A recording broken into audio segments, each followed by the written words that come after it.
For me, there's one mint in the world that has more artistic excellence, minting quality, and a certain je ne sais quoi than any other: La Monnaie de Paris.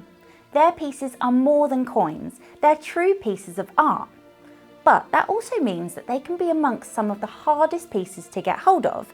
Issued in extremely low numbers, very few are ever made available for collectors outside of France. And that's the case with these two new Harry Potter silver 1-ounce coins that have completely sold out on the international market. Strictly limited to just 5,000 collectors worldwide, the mint has outdone themselves with these new issues, each carefully crafted from 1 ounce of 0.999 pure silver. Just take a close look at the proof finish to see for yourself. It really is minting quality at its finest.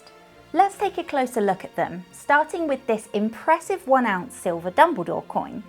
This stunning coin has been expertly crafted from 1 ounce of 0.999 pure silver to a flawless proof finish, which shows off the coin's incredibly detailed design. The obverse of this silver coin features Professor Dumbledore alongside his Phoenix Forks.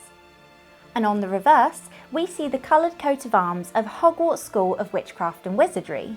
The house emblems are shown here above the school motto, which, when translated from Latin, reads, "Don't tickle a sleeping dragon." This is where that minting quality is interesting, because we can see the detail of the design in full depth. And the same can be said for the second coin, my favourite, which has been struck in the shape of the iconic Sorting Hat.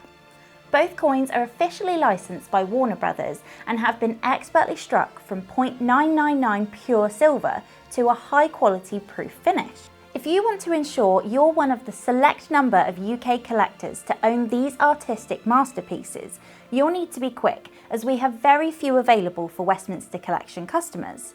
Make sure you click the link in the description box below to secure yours. Otherwise, we'll see you next time.